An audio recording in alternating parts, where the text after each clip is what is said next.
글로벌 인사이트 가보도록 하겠습니다. 글로벌 주식시장의 주요 이슈를 심층적으로 분석해 드릴 거고요. 펠리즈 투자리서치 김미수 대표 오늘 나와 있습니다. 대표님 어서 오세요. 네, 안녕하십니까. 네, 반갑습니다. 네. 자, 오늘 첫 번째 주제로 전기 수소차 이거 좀 알아볼 텐데 수소전기차 시장 같은 경우에는요. 사실 선발 주자는 우리나라와 일본이었습니다. 그런데 추격자가 있다고 합니다. 중국이 가파르게 현재 따라붙고 있다고 하는데 이게 또 가능할지 그 여부 또 여기에서 얻을 수 있는 투자 전략은 무엇일지 들어보도록 하겠습니다. 대표님 어떻게 보세요? 네, 중국이 뭘 한다라고 하게 되면은 네. 그에 따라서 이제 대규모 그리고 또 자금도 여력들이 상당히 높으면서 네. 위협을 많이 가하기 시작을 하죠. 그렇죠. 예, 그런 차원으로 봤을 때 기존의 중국의 전기차에서 이제 할 만큼 했다. 그러면 이제 다음이 어디겠느냐라고 봤을 때 수소 전기차에 대한 육성과 여러 가지 변화에 대한 기대감이 상당히 커지면서 여러 이제 국가들을 위협하는 상황이 나오고 있는 그런 흐름이라고 봐야 될 것 같은데요. 일단 먼저 전기차입니다. 이 중국 전기차 같은 경우는 과거 중국의 보조금 지급과 함께 상당히 많이 성장했다고 봐야 될 것 같은데요. 올해 상반기 기준으로 봤었을 때 지금 글로벌 전기차 판매 순위를 본다라고 하게 되면 왼쪽에 있는 것처럼 BYD와 상하이 차를 필두로 해서 상위 10개 중에 4개가 중국 업체들입니다. 네. 상당히 많이 성장했죠. 게다가 또 이제 앞으로 중국의 신차 중에 전기차 판매 비중을 본다라고 하게 되면 이제 대세로 자리 잡으면서 한 2025년에는 한 20% 그 정도의 비중에서 이제 점점 더 2035년 가게 되면은 거의 60%까지 차지할 것이다 라는 관점이 나오다 보니까 관련돼서 같이 배터리에 대한 수요, 전기차에 대한 비중 모두 다 확대가 되면서 이제 이 정도면은 전기차 쪽은 어느 정도 안착했다라고 바라보고 있는 상황들이고요. 그러다 보니까 이제 다음 목표로는 좀 더 친환경 쪽인 어떤 수소 전기차 쪽으로 시장을 진입하겠다라는 관점 쪽에서 지금 말씀하셨던 현대나 도요타, 우리나라 쪽이죠. 우리나라 현대 그리고 일본의 도요타가 꽉 잡고 있는 시장 쪽에서 이제 발을 들이기 시작한다라는 관점 쪽에서 위협감도 높다라고 보여지고 있고요. 따라서 이제 중국의 수소 전기차 발전 장기 계획을 일단 보게 되면요.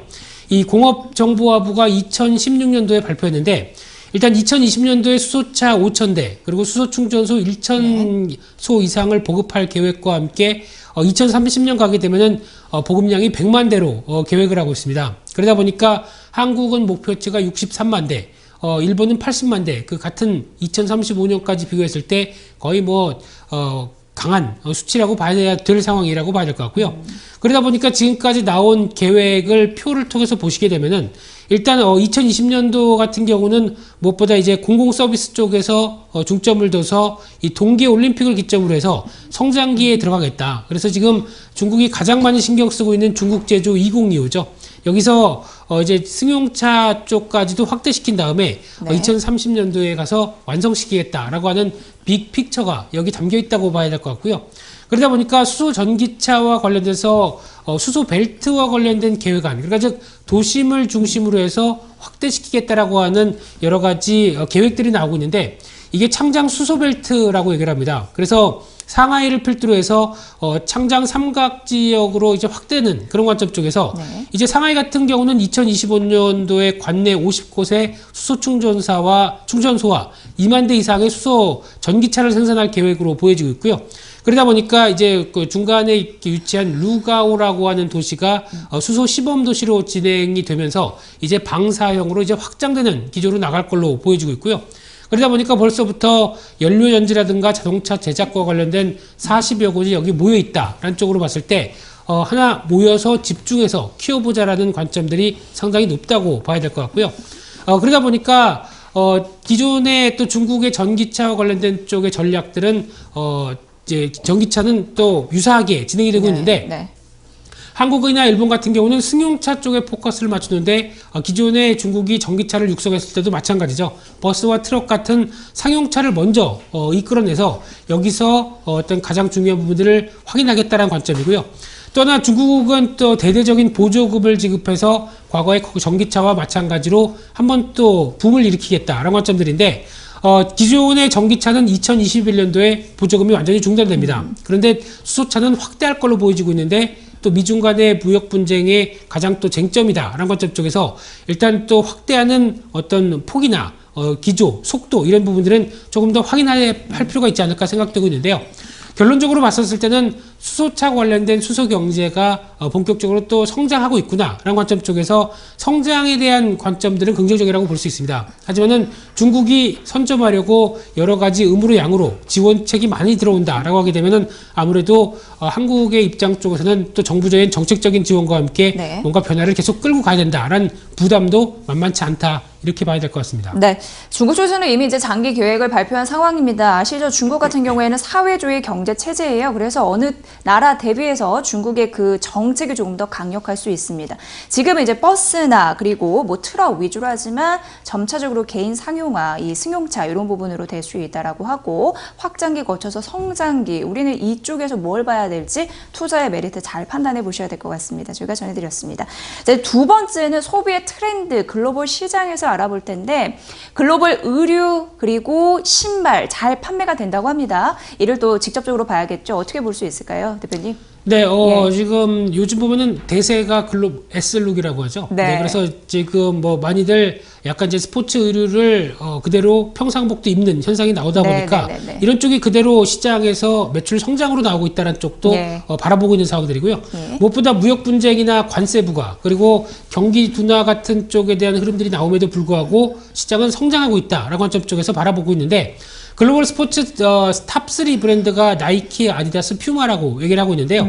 이제 외형도 외형이지만 수익성 쪽으로 좀 더 개선세가 뚜렷하다라는 관점 쪽에서 특히 미국과 중국 중심으로 성장세가 뚜렷하다라고 보여지고 있는데 화면에서 보이시는 것처럼 일단 글로벌 스포츠 브랜드의 시장 점유율은 일단 2010년대 초반이나 지금 이제 2015년도 이후로 본다고 하더라도 역시나 나이키가 꽉 잡고 있습니다. 그래서 글로벌 시장 점유율 한 40% 가까이 잡고 있는 상황 쪽에서 그 나머지가 아디다스가 23%. 그러다 보니까 나이키와 아디다스가 거의 60% 이상을 점유하고 있고요.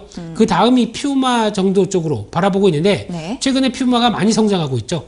그런 관점으로 봤을 때 이제 이 운동화 같은 경우는 아무래도 재료비도 하락하면서 이 원피 가격 관련된 가죽이 가격이 재료비가 좀 떨어지다 보니까 기대감이 높다고 하더라도 아무래도 유통 전략이 다양한 모습들 최근에 ABC마트라든가 풋라커 이런 쪽에서 유통 채널이 다양해지다 보니까 제조사 입장 쪽에서는 마진이 생각보다 좀 줄게 되는 그런 현상이다 보니까 오히려 지금의 스포츠 의류와 관련된 쪽에 대한 모멘텀이 더 크지 않나 이렇게 바라보고 있는데요.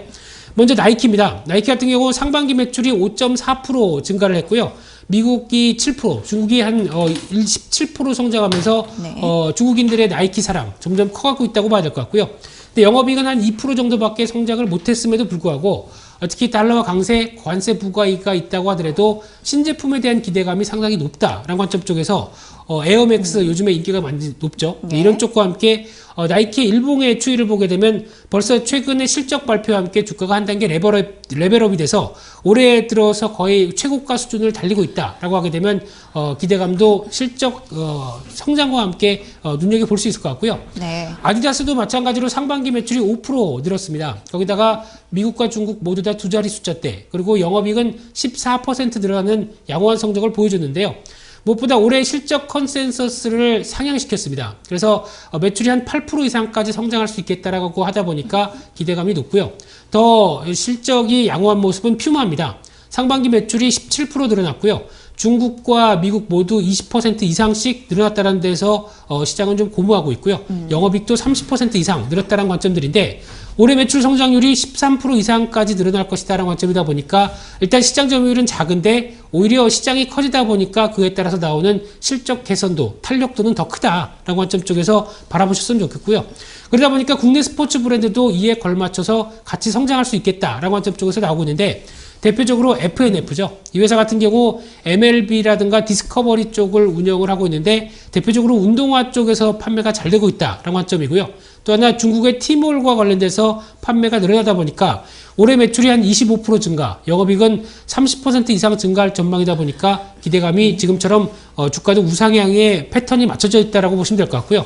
또 하나 앞서 말씀드렸던 아디다스의 OEM 업체, 대표적으로 화승 엔터프라이즈 같은 경우도 지금 아디다스, 리복 이쪽의 매출 비중이 50%씩 각각 이어지고 있는데 실적 관련돼서 아디다스가 잘 나가니까 당연히 그에 따른 실적 기대감이 높다라는 관점 쪽에서 올해 영업이익 77%까지 늘어날 것이다라고 전망하면서 700억대를 넘는 걸로 보는 만큼 그와 관련돼서 국내 의복 패션 쪽에서도 이런 스포츠와 관련된 쪽에 대해서 같이 이어지는 종목들은 계속 관심 있게 하반기도 지켜볼 필요가 있겠다. 이렇게 정리하겠습니다. 네, 패션 업계는 별로 안 좋아요. 그럼에도 불구하고 글로벌 스포츠, 의류, 그리고 운동화 이 관련 업체는 그래도 잘 가고 있다고 합니다. 국내에 미치는 그런 영향들 잘 보시고 관련주 말씀드렸으니까 참고해 보시면 될 것 같습니다. 인기 있는 데는 이유가 있을 것 같습니다.